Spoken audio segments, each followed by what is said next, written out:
2018. What's up, people? I'm going to tell the video today. My homeboy asked that I tell the video. He was surprised that I didn't mention it on DOC TV. First of all, shout out DOC TV 813. Josh, that's the homie. You'll always hear them in my videos because he put me on, and I believe in supporting those that support you. Shout out King Domi TV up in VA. Everybody go subscribe to their channels, like their videos, and let's get into it. So, at this time, I was about 13 years old, and this story is more about a friend of mine, my best friend in the whole world. I've known this kid. We were born 2 months apart, him in September and me in November, both in 1978.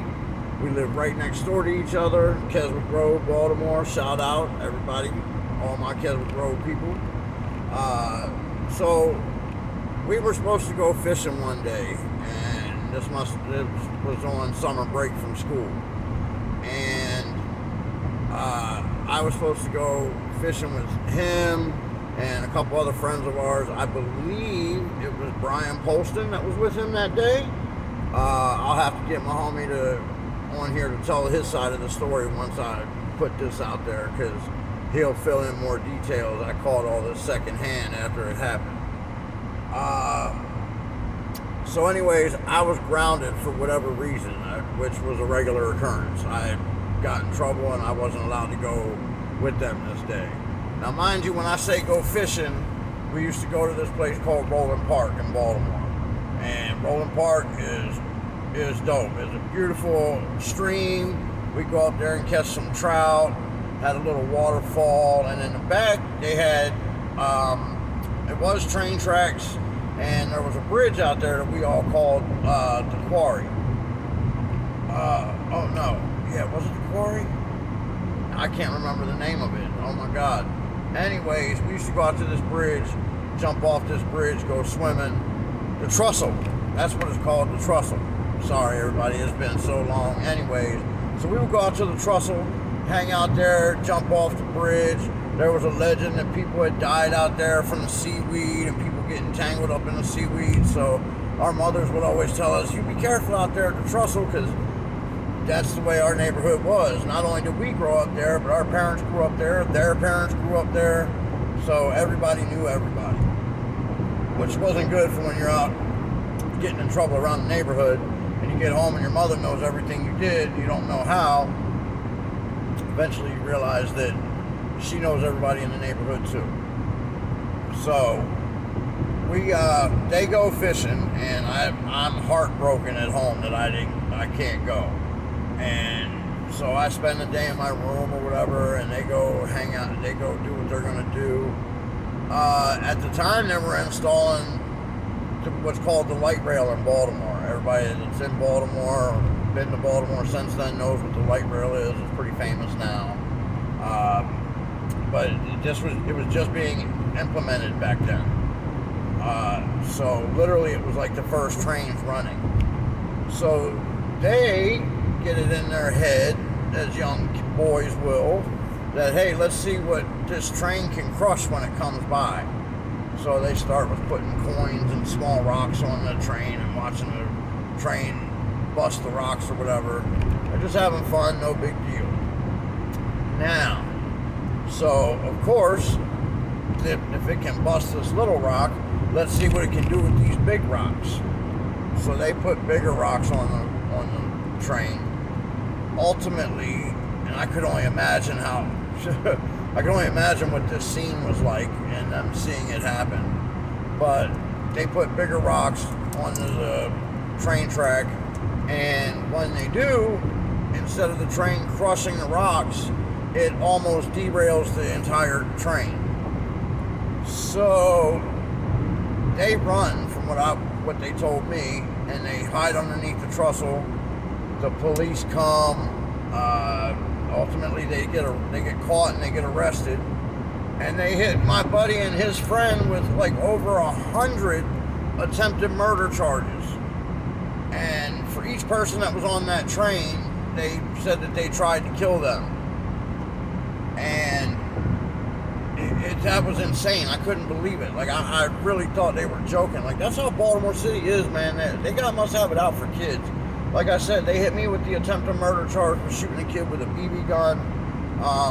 My brother was arrested for rape, supposedly, at 5 years old for a girl down the block that was older than him, that, from what I hear, was on top of him playing house. And next thing I know, I come home from wherever I was at one day, and they got my little brother coming out the house in handcuffs, 5 years old. So, of course, I start flipping out. I'm like, what the hell's going on? I start cussing at the cops, being disrespectful. My mom tells me to calm down, and she tells me the story, and it just makes me go even worse. I'm like, man, fuck y'all. Y'all are fucking crazy. I go down the block, and I start cussing out the people that called the police. Y'all know who you are. I'm not going to put your names in this video. My brother passed away, so he won't be ashamed by this video, but that actually happened. So, like I said, they charged me with attempted murder for a BB gun, charged my buddy with over 100 counts of attempted murder for putting rocks on a train, just mischievous kid shit. And my brother gets arrested for rape at 5 years old for a young girl hunching on him, which that may not be exactly what happened, but that was the way I was told it happened. And, you know, kids are going to be kids, and it is what it is. Parents, watch your kids out there. Like, I've learned this as an adult. Your children are touching each other. Right? Nobody wants to talk about it. And I don't want to get too deep into it, but don't let your kids in the room with the doors closed by themselves, because they're going to experiment. You know as well as I do. It is what it is. So, that being said, back to my boy.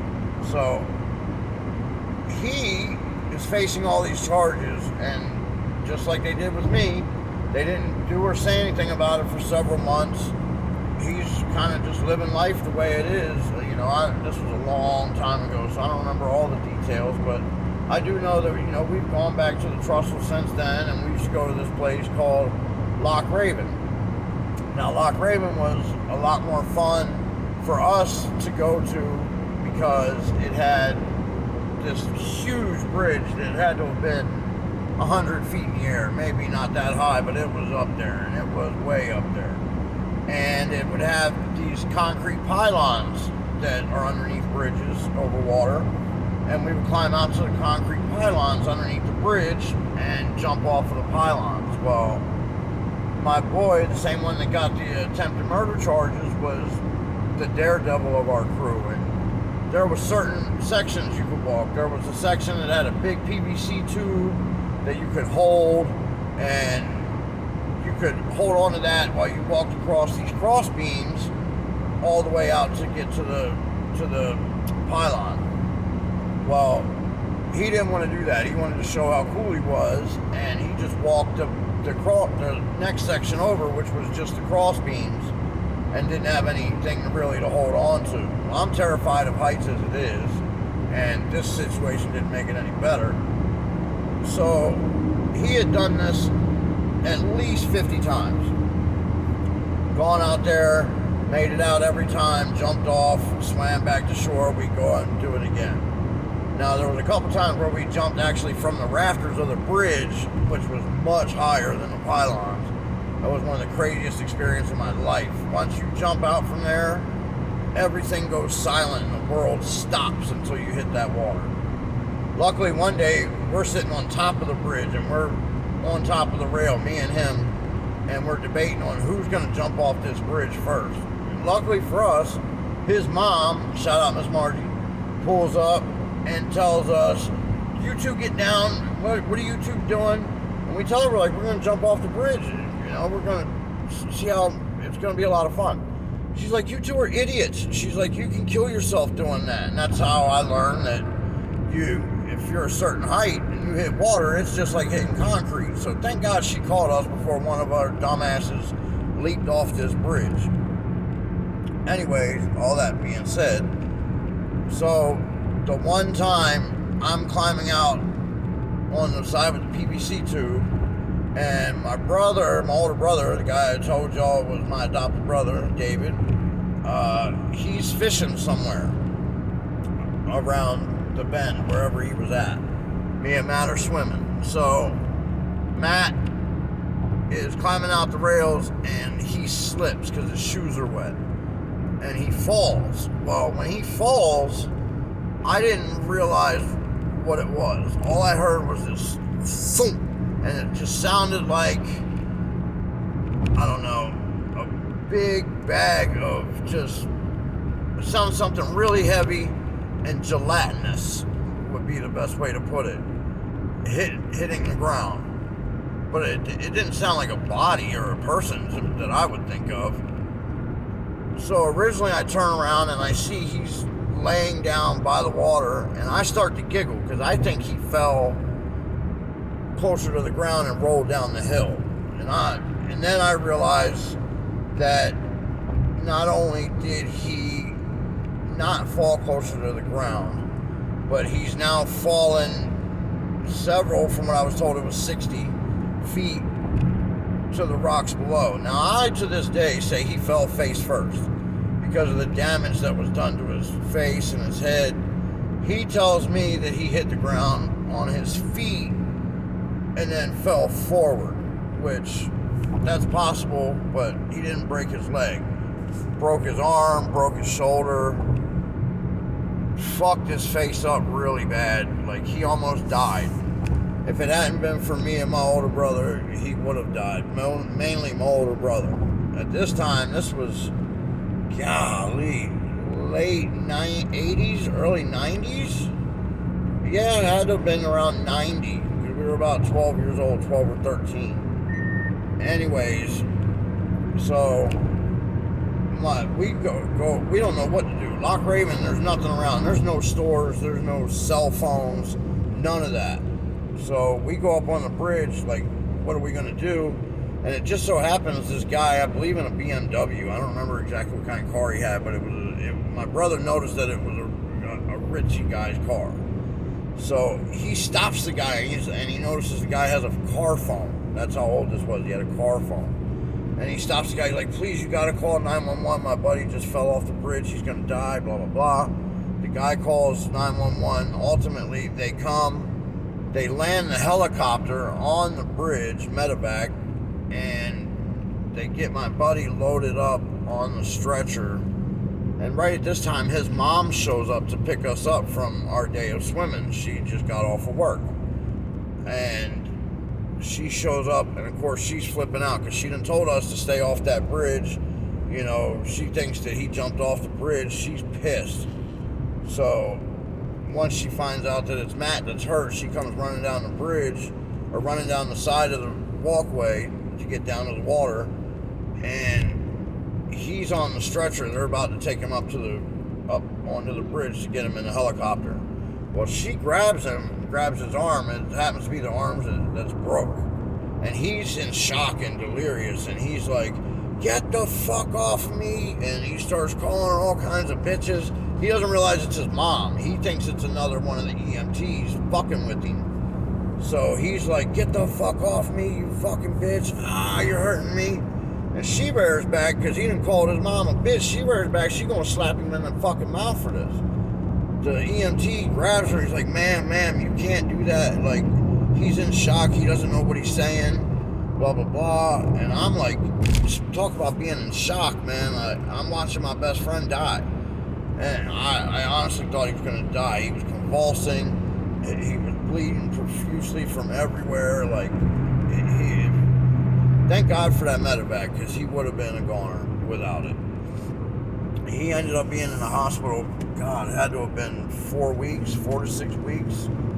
And we went to see him all the time. But I just remember that day, Miss Margie couldn't even take us all the way home. She dropped us off like way on the other side of Johns Hopkins University, which is like an hour walk for me and my brother home with our fishing rods and everything. But we understood, you know, she's got to get to the hospital to check on him. We wanted to go to the hospital, but she didn't want to take us, which was probably the right thing to do. But so we have to walk all the way home. It's just gloomy, man. Like, we think our homie's gonna die. Like, And this is something we would do every day. Me, Matt, and my brother Dave were thick as thieves. Like that's what we did. We hung out every day. We went fishing, and just, that was our little clique for a long time. It was just us three. And of course, there were other people that hung out with us in intermittent, but the core of every day was us three. And then once I started getting in trouble and getting grounded and was out of the picture a little bit, it became Matt and David were like this. So anyways, I think that's what saved him on the 100 attempted murder charges. I don't really know, because I didn't really know what happened. And like I said, in this meantime, ultimately I ended up getting kidnapped and brought here to Florida. So I don't know what the ultimate end result was for him. I know he didn't go to prison or go to jail or anything, so they must have dropped the charges. And life just got so hectic, I never bothered to ask him exactly what happened. Shit, I lived with him and forgot to ask him exactly what happened. So I'm definitely going to have to get him on here to tell his story. Shout out Matt. He's been through a lot. His story is kind of close to mine, but he stayed back in Baltimore City and soldiered it out while I was down here in Florida soldiering it out. And he's probably the most successful person I know right now, from just grinding and getting it out the mud and doing what he had to do. So shout out to Matt, salute. I love you. You're the homie. Dave, salute. And that's it. That's the end of the story. That's how my homeboy caught over 100 attempted murder charges and somehow wiggled his way out of it. So I appreciate it. Welcome to Wayne's World. We're going to tell you all kinds of crazy stories, all kinds of uplifting stories. I'll get some cooking videos in here for you, whatever you guys want to hear. So like the videos, comment, definitely subscribe. I'm a baby. This is my second video. And as always, like I said, shout out to Josh, TOCTV 813, for bringing me on right off the street. Just, hey, come on, man, you got a great story.